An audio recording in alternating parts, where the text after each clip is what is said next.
Hey everyone, it's Cheyenne, and I kind of wanted to tell you guys a bit of a story today.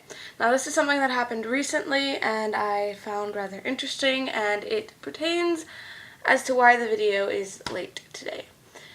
So, this past Tuesday, I was at my home, like I do, and someone came to the door, and I don't answer the door when I'm home alone. I don't do that, just because that's the way I was raised. And so there was this person at the door. They rang the doorbell once, and they stayed for another 10 minutes or so. And I didn't call the police then because it was just a person who rang a doorbell and waited a really long time. But I was worried that they somehow knew I was home alone for some reason. And it's probably because I watch, more have listened to a lot of creepy stories online, like Mr. Creepypasta's readings, or Creeps McPasta, or Lazy Masquerade, or Bebesta. The difference between Mr. Creepypasta and Creeps McPasta and then Lazy Masquerade and Bebesta is Lazy Masquerade and Bebesta typically do true stories. And I've been listening to more of those as of recently, and so I've chalked it all down to me just being paranoid because of all the scary stories I was listening to. And the dude didn't show up Tuesday when my dad was home alone, so I was like, okay, yeah, it was probably just some solicitor who was waiting. And then yesterday I was home alone, and, once again, around the same time as it had been the day before, the same vehicle, same person comes to the door, and they ring the doorbell, but this time they see me. And I start freaking out, and I called my mom, and they started banging on the door for a couple of seconds, and then they waited again. They waited a long time, and I got on the phone with the police, and I talked to them, and they came down there, and by the time they got down there, which they actually got down to my house very quickly, but by the time they got down there, he was gone. He wasn't even in the neighborhood anymore. And I kind of wish I'd gotten a license plate number. So I was supposed to be alone for most of today. My mom came home early because she got off work early. So she's home now, and so I feel a little bit better. But all last night I couldn't sleep, and as much as I would like to say that it didn't get to me and it didn't make me a little bit more paranoid, it did. And I was terrified. And I didn't fall asleep until 7 o'clock this morning, laying down in this little alcove hiding spot where I just felt safer right there. And so I laid there and I fell asleep until like 11:53 today, and then I woke up and I realized I still had to do the dishes, and I had to clean up the house a little bit because my sister and her husband are going to be coming home, which I'm so excited for.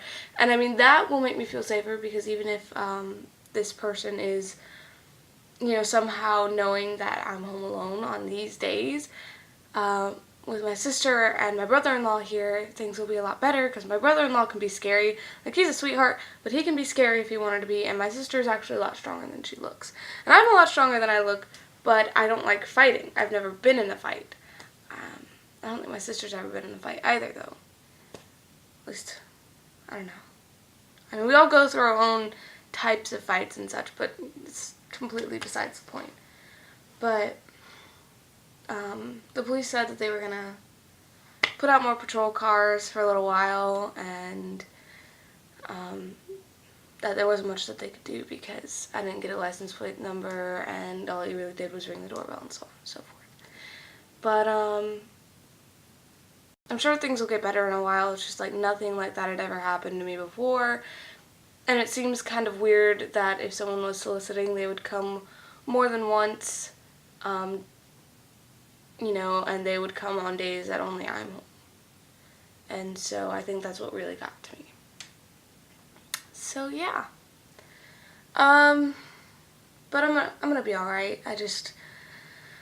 Scary stories mixed with Home Alone mixed with people coming to the door equals paranoid Cheyenne. Extremely paranoid. And, yeah. Oh! Speaking of, you guys remember the red one of this?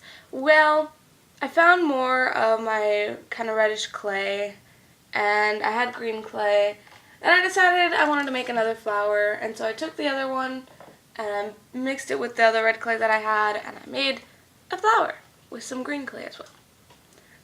Of course, it's flat on one side because the way I had it when it was in the oven, it's laying down like that, and it got all squeezed right there, so yeah.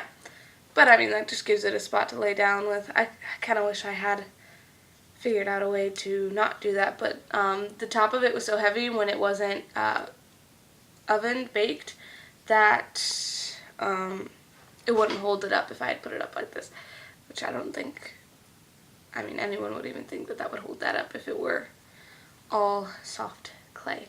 But yeah, I think it came out pretty well. You know, if you look at it from this side, it just looks all squished, like it's been laying down or something, but yeah. Boom. Thought I'd show that to you guys. I thought that actually came out pretty cool. If I had more clay, I'd actually make a lot more of these because they're kind of fun to make. And I do have people who've asked me to make them one before.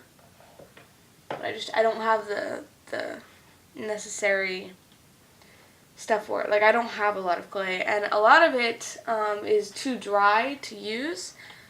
It cracks and it'll break really easily, which is a major problem when it comes to making some of these, because not with this one, but I mean with this one you can see where it cracked a little bit, where it was starting to crack, but I caught that when I was making it. And then I have this other flower that I made.